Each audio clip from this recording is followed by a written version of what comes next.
নমস্কার শ্রোতা বন্ধুরা, আবারও একটি নতুন ভিডিও নিয়ে আমার রাধা রাধা চ্যানেলে আপনাদের স্বাগতম জানাই। দাপর যুগে পৃথিবীতে অসুরদের অত্যাচার বাড়তে থাকে। তখন পৃথিবী মাতা গরুর রূপ ধারণ করে ভগবান ব্রহ্মার কাছে তার পরিত্রাণের জন্য যান। ভগবান ব্রহ্মা সমস্ত দেবতাগণ এবং পৃথিবী মাতা সহিত শিব সাগরে ভগবান বিষ্ণুর শরণাপন্ন হলেন। ভগবান ব্রহ্মা এবং সমস্ত দেবতাগণকে দেখে তিনি তাদের আগমনের কারণ জিজ্ঞাসা করলেন। তখন পৃথিবী মাতা বললেন, প্রভু, আমি পাপের বোঝায় ভারাক্রান্ত হচ্ছি, আমাকে সাহায্য করুন। এই কথা শুনে ভগবান বিষ্ণু তাদের আশ্বস্ত করে বললেন, চিন্তা করবেন না, আমি মানুষ অবতারে পৃথিবীতে জন্ম নেব এবং পৃথিবীকে পাপ থেকে মুক্ত করব। আমার অবতারের আগে কাশ্যপ মুনি মথুরার যদু বংশে জন্ম নেবেন এবং বাসুদেব নামে বিখ্যাত হবেন। আমি বাসুদেবের স্ত্রী দেবকীর গর্ভ থেকে শ্রীকৃষ্ণ রূপে ব্রজমণ্ডলে জন্ম নেব। তখন আপনারাও বিভিন্ন মানব রূপে ব্রজভূমিতে আপনাদের শরীর ধারণ করবেন। কুরুক্ষেত্রের ময়দানে পাপী ক্ষত্রিয়দের হত্যা করে পৃথিবীকে পাপ মুক্ত করব। এই বলে তিনি অদৃশ্য হয়ে গেলেন। সেই সময় খুব তাড়াতাড়ি এসে গিয়েছিল। ঋষি কাশ্যপ রাজা শূরসেনের পুত্র বাসুদেব রূপে জন্মগ্রহণ করেছিলেন। দেবকীর সঙ্গে তার বিবাহ সম্পন্ন হয়। দেবকী ছিলেন কংসের কাকাতো বোন। তিনি তাকে খুব ভালোবাসতেন। কিন্তু বিবাহের পর কংস যখন রথে করে দেবকী এবং বাসুদেবকে বিদায় জানাতে যাচ্ছিলেন, তখন একটি আকাশবাণী শোনা গেল। হে কংস, যেই দেবকীকে তুমি এত স্নেহ করে বিদায় দিচ্ছ, তারই অষ্টম সন্তান তোমার মৃত্যুর কারণ হবে। আকাশবাণীর কথা শুনে কংস রেগে গেলেন। তিনি দেবকীকে হত্যা করার জন্য প্রস্তুত ছিলেন। তারপর বাসুদেব কংসের কাছে প্রার্থনা করলেন যে তাদের অষ্টম সন্তান ভূমিষ্ঠ হলেই তাকে কংসের হাতে তুলে দেবেন। তারপর সে যেভাবে বুঝবে সেভাবেই তার সাথে আচরণ করবে। বাসুদেব বুঝিয়ে বললে কংসের রাগ কমে। তিনি জানতেন বাসুদেব মিথ্যা বলেন না, তাই তার কথা মেনে নিলেন। কিন্তু তিনি বাসুদেব এবং দেবকীকে বন্দী করেন এবং কঠোর পাহারায় রাখেন।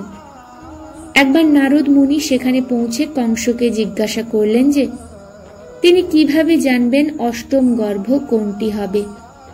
গণনা কি গর্ভধারণ থেকে শুরু হবে নাকি জন্ম থেকেই?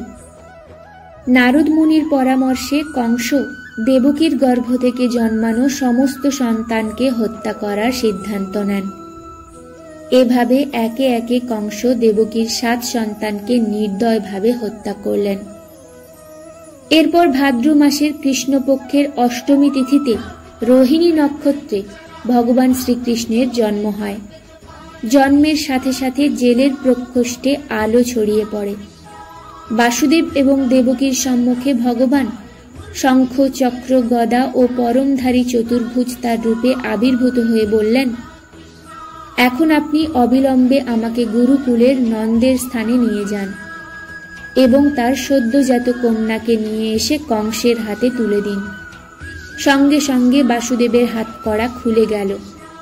দরজাগুলো স্বয়ংক্রিয়ভাবে খুলে গেল। প্রহরীরাও ঘুমিয়ে পড়ল। বাসুদেব শ্রীকৃষ্ণকে ঝুড়িতে রেখে গোকুলের দিকে যাত্রা শুরু করলেন। পথে যমুনা শ্রীকৃষ্ণের চরণ স্পর্শ করার জন্য উঠতে লাগল। ভগবান তার পা ঝুলিয়ে তার চরণ স্পর্শ করে। বাসুদেব যমুনা অতিক্রম করে গোকুলে নন্দের স্থানে পৌঁছালেন। শিশু শ্রীকৃষ্ণকে যশোদা মায়ের পাশে শুইয়ে তিনি কন্যাকে নিয়ে কংসের কারাগারে ফিরে আসেন। কারাগারের দরজা আগের মতোই বন্ধ হয়ে গিয়েছিল। বাসুদেবের হাতে হাতকড়া পরানো ছিল। রক্ষীরাও জেগে উঠল। কন্যার কান্নার শব্দ শুনে কংসের কাছে খবর পাঠানো হলো। কংস জেলের মধ্যে গিয়ে মেয়েটিকে পাথরে ছুঁড়ে মেরে ফেলার চেষ্টা করতেই মেয়েটি কংসের হাত থেকে রক্ষা পেয়ে আকাশে উড়ে গিয়ে দেবীর রূপ ধারণ করে বললেন, হে কংস, আমাকে মেরে কি লাভ? তোমার শত্রু ইতিমধ্যে গোকুলে পৌঁছে গেছে। এই আশ্চর্য দৃশ্য দেখে কংস হতবম্ব ও বিস্মিত হয়ে পড়লেন। কংস শ্রীকৃষ্ণকে বধ করার জন্য বহু দৈত্য পাঠান। শ্রীকৃষ্ণ তার অলৌকিক শক্তি দ্বারা সমস্ত দৈত্য হত্যা করেছিলেন এবং বড় হয়ে তিনি কংসকে হত্যা করে উগ্রসেনকে সিংহাসনে বসান। বাস্তবে ঈশ্বরের খেলা অসীম।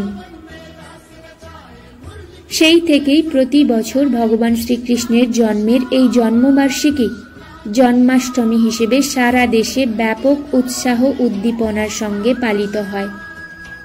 আজও এটি প্রতিটি বাড়িতে পূজা, উপাসনা এবং বিভিন্ন উপায়ে উৎসব আকারে পালিত হয়।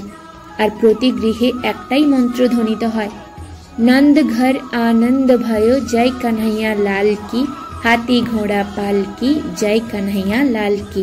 গর্ভবতী মায়েরা যদি শ্রীকৃষ্ণের জন্ম কথা শ্রবণ করেন তাহলে আপনার সন্তানদের মধ্যে শ্রীকৃষ্ণের চরিত্রের গুণাবলী পরিলক্ষিত হবে। যদি ভিডিওটি ভালো লাগে একটি লাইক করে যাবেন। এরকম নানান ধরনের ভিডিও পেতে চ্যানেলটিকে সাবস্ক্রাইব করে সঙ্গে থাকুন। দেখা হবে পরবর্তী একটি ভিডিওতে। ততক্ষণ সুস্থ থাকুন, ভালো থাকুন। জয় শ্রীকৃষ্ণ। রাধা রাধা।